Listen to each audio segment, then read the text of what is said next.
Growing up in a trailer park amongst the cornfields of southern Minnesota, my dreams were not those of Tinseltown. They were of tinfoil, which covered my cardboard guitar that I would strum for the school talent show. And climbing the ladder of success? Well, that was an actual old rickety ladder that I climbed every Saturday morning to paint houses with my dad. I remember when he sat us down once and told us we could no longer afford condiments for our dollar store mystery meat hot dogs. But the poverty, that didn't bother me as much as the bullying. The popular kids made fun of me for my thrift store clothes, and I always felt like I didn't fit in not having the name brands. And long before I ever heard the term frenemies, I couldn't figure out why people didn't like me, and my own friends were mean to me and would leave me out and put nasty notes in my locker.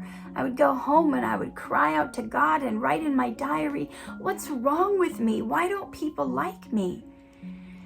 But I would escape by watching movies. I would lose myself pretending I was Julia Roberts in Pretty Woman, waiting for someone to save me from my misery. But it wasn't just a knight in shining armor I was looking for. I also had dreams to be an actor, a writer, a filmmaker.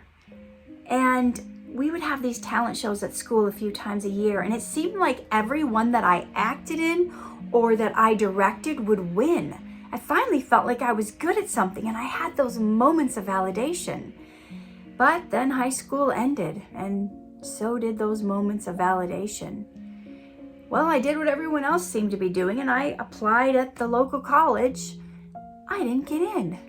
And I knew 2 people who got in who were in special ed, so I just felt like I was a lost cause.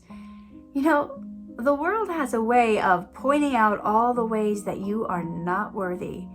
And naysayers pummeled my dreams, and I began to doubt them because I believed what they were saying. I was so shy I couldn't even order pizza over the phone. I would send my mom to the dry cleaners for me because I had such fear of confrontation and rejection that I couldn't even tell them they missed a spot and needed to re-clean my dress. But I wanted to prove that I could do something right, so I decided I should move out on my own, away from my parent. I moved into a poor man's high-rise, or as I call it, the deluxe edition of trailer life, complete with stairs. Yeah, they were literally single-wide trailer homes stacked on top of each other. They were supposed to be condemned in the 70s, but I was still living there in the 90s. Man, I had no car, no TV, no job, no phone, no boyfriend.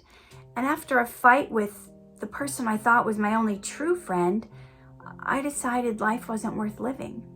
I didn't see a reason to go on. I took an entire bottle of Prozac and I stumbled out into the streets and blacked out.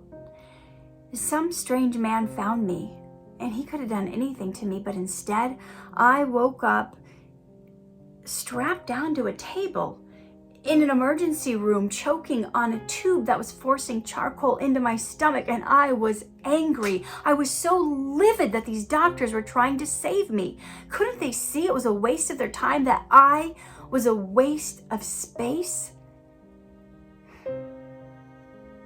But you know, God has a way of showing us that our worth is not in what others say about us or even what we think about ourselves. As the Bible tells us, you are complete through your union in Christ. And after that 72-hour hold, I called this boy that I'd met a couple times and had a crush on, and I asked him to pick me up from the hospital. I lied and said I couldn't get a hold of my parents. But at this point in my life, I felt like I was just fat, ugly, disgusting, stupid. I had such low self-esteem, I didn't think I could get a friend, let alone a boyfriend. And if I did, I'd probably sabotage it anyway. But then again, this other part of me thought, well, if he's willing to pick me up from a 5150 hold, he might just be crazy enough to stick around. And he did. And soon after that, I felt God was calling me deeper to read and study His Word. So I started doing correspondence courses at a Bible school. And every Sunday for the next 5 years, along with another couple from my church, we would go down to the local county jail and do a church service there for the inmates. And during my prayer time, I started to feel like I should move to LA and become an actor. And at first I was like, "Get behind me, Satan." I thought that cannot be God telling me to move to that place of sin and debauchery. And shortly after that, there was this traveling play that came to my church and they needed more people to be in it. So they pulled me from the congregation and I played this loose, drug-addicted woman who gets dragged into hell. And afterwards, all these people came forward and they wanted to give their life to Christ and they wanted to be better and change. And it occurred to me, you didn't have to be a pastor or a counselor to help people or to draw them to God. You could be an actor or an entertainer. So after God's grace and a moment of courage, I packed my car full of hefty bags of secondhand delights and I drove to LA. 6 hours after I got into town, I had my first audition. And it felt like things were going great. I got an agent. I started booking little roles. Life was finally unfolding for me. And then life threw me a curveball. I found out I was pregnant, and after just 24 weeks, I delivered this itty bitty little 1.5-pound size baby. And the doctor said he had a 90% chance of dying. He was actually clinically dead at one point, and they were able to bring him back. Mentors told me to take him off life support. Friends told me to put him in a facility because he was going to have problems the rest of his life. But I stayed and I fought for him, and I just took my Hollywood dreams and passions and I put him in a box and I shoved him under the bed because looking at them hurt too much. I was torn between my life's passion and taking care of this child that had all these needs, but who had time anyway for dreams, right? Because he had 10 doctor's appointments a week between doctors and therapists. And I had to learn how to give him 20 meds a day, and I wasn't sleeping. And it wasn't just that new mom, I gotta check on him every time he makes a sound, though that was there. I feared that if he tossed and turned while he slept, the oxygen cord would get wrapped around his neck and we would lose him. But even through all that, it's like my dreams started calling to me again, awakening within me. And you know what? I decided I wasn't going to let a child be an excuse for me not following my dreams. So I shot my first short film that I wrote and produced with the baby on my lap, hooked up to an oxygen tank and a pulse ox monitor. He was the youngest PA in Hollywood history, and he didn't complain too much. Except since he still hadn't had the surgery from the double hernia, whenever he would laugh or cry or yell, his intestines would go down into his scrotum, and every time the director yelled cut, I had to push them back up inside his body. And even though throughout the years we would then get multiple diagnoses of more special needs and doctors saying he was never going to walk or talk, and me still battling my own self-worth issues, more adversity of our production partners kicking us out of the production company, losing our home in the 2008 real estate crash, and me putting on more than 100 pounds in less than 6 months with the worst case of preeclampsia my OB of 30 years had ever seen. I almost died with this second child. I was in the cardiopulmonary intensive care unit with liver, kidney, and heart failure. And I hadn't been able to lay down in weeks. My lungs were so filled with water I couldn't breathe.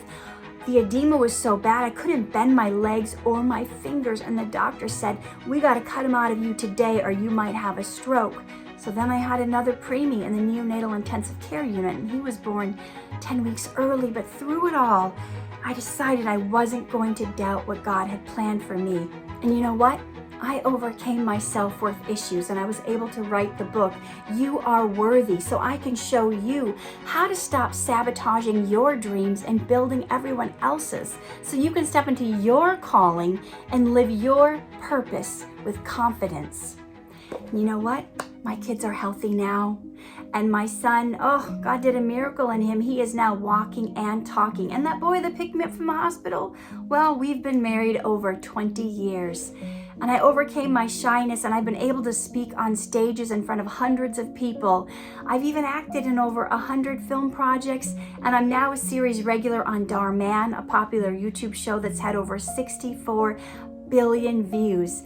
And my mission is to help you see yourself the way God sees you, so you have the courage to step into your calling and live your purpose with confidence.